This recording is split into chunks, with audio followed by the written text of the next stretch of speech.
and it was very successful. I think Yeah. everybody was pleased with the way the Welcome Center presents and is able to accommodate large groups at one time. Yeah. And just a lot of excitement going forward. Well, Jen, Melinda, let's visit with both of you this morning as well and talk a little bit about what it is that you do for the Tourist Bureau and with the Tourist Bureau. Jen, you've been there for a while. Come on up a little closer to the microphone, if you would. Sure. Yeah. 19 years I've been there.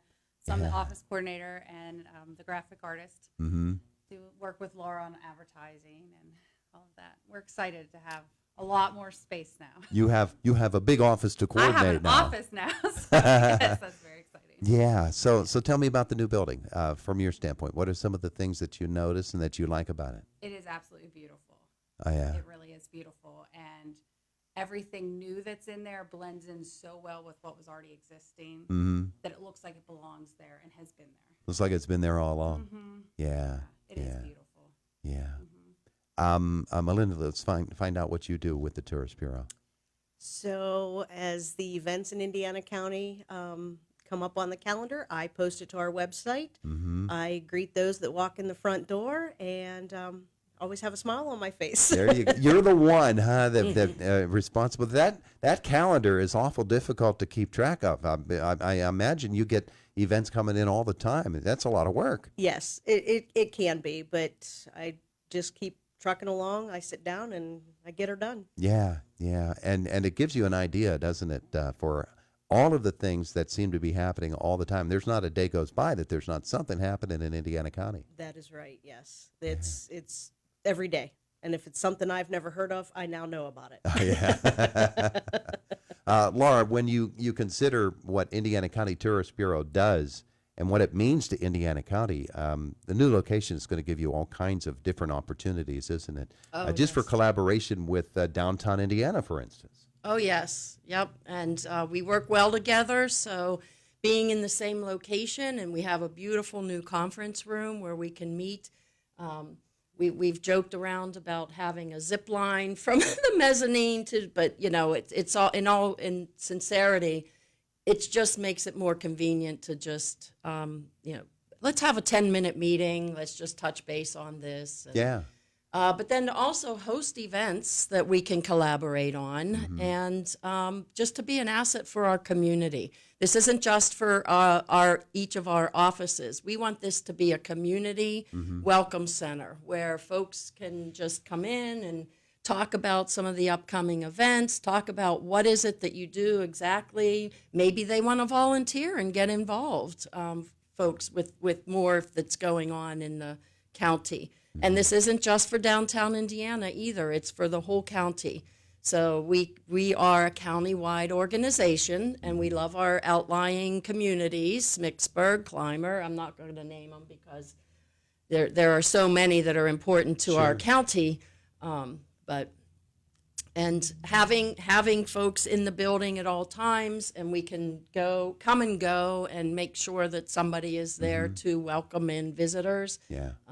I think it's just going to free up a lot of opportunity in many ways. So when the building, the new Welcome Center, when from your standpoint it is functioning fully and all of the moving is done and everybody, all of the workers have done their work and you're just having a typical normal day, people can stop by and they can find out all kinds of different opportunities that exist.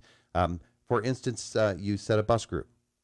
They stopped by yesterday. They did. Obviously, and you were anticipating that We they were would. anticipating that. Sure. But, But what happens when they come in? when they come in, we have Melinda right there front at the first desk when Smiling. you walk in, smiling Sure.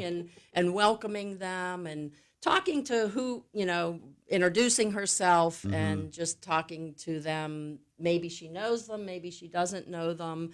Hopefully they'll identify themselves, introduce themselves. And from there, if they I'm interested in office space in the area.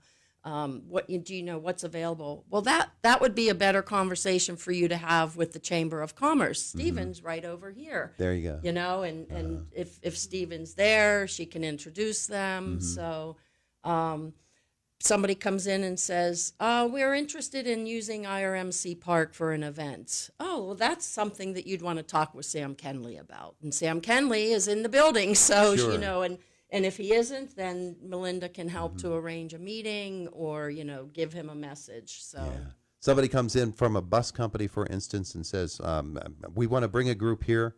Help us to plan our day. That's where you guys step in. We do. We help to plan itineraries. How much time do you have to spend? And our goal is to get them to spend more than one day so that they stay overnight. We help them to decide where to have their dinner, which one of our restaurants can accommodate a group of 50 at one time and at this hour of the day.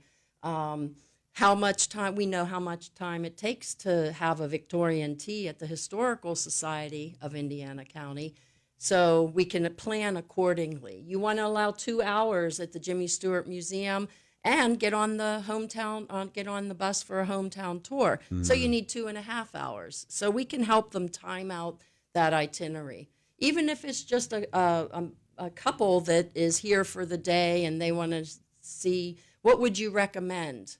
So we can make recommendations of, well, you certainly don't want to leave town without going here, or have a great lunch here. So, for instance, when the Youth Legion baseball tournament comes in July, and they bring people from Erie, and so people from Erie find out that their team isn't going to play for another 6-8 hours before, and they've got 6 or 8 hours to kill in Indiana, PA. What do? They can walk into your office and say, hey, we've got this time. And then Jim Buckles will say, well, here's what you can do. You could go here, you could go there, you could visit with this person, you could go eat there. Is that the way that would work? What has become customary is we know of these events in advance. So we have a system of creating a one-page front and back PDF flyer that we can provide them ahead of time with these are the events that are happening while your group is in town.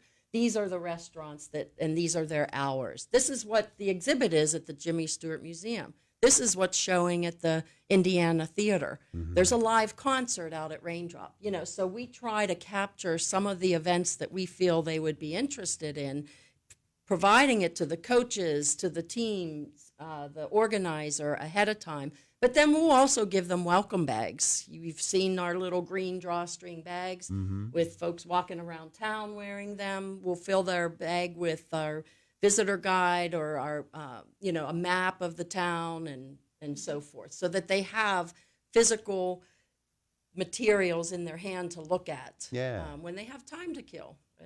But yeah, we'll talk to them in person for sure. And you can talk a little more about that. I'm sorry I talked too much. But No, you're not talking too much. Sums it up very nicely.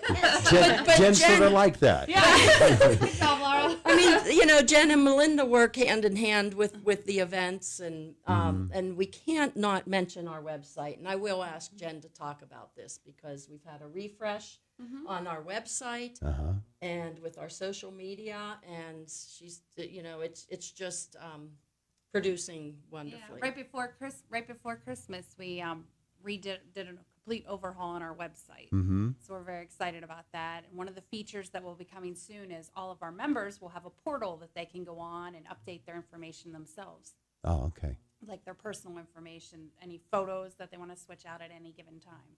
Little self-service there. Yeah, a little more consumer friendly from their end. Nice. So people can visit that, and of course, they'll see the schedule of events, which, Melinda, is nice that you can actually go.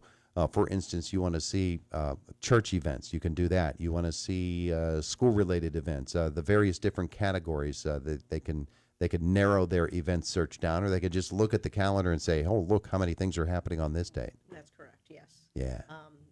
We have a drop-down box that gives you restaurants, coffee shops that are members,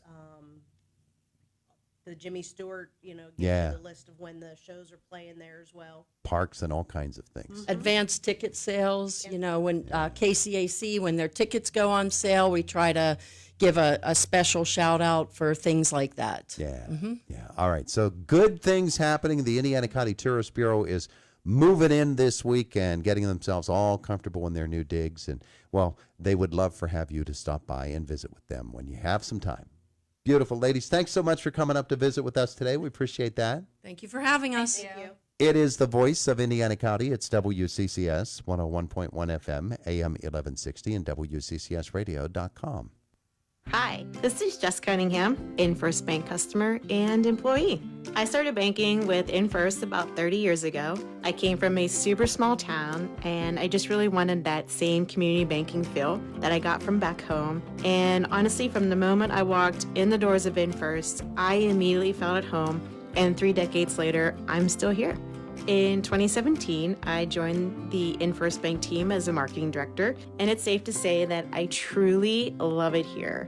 InFirst Bank is authentic, there's no gimmicks, it's just really awesome small town folks giving you the best customer service because they genuinely care for you.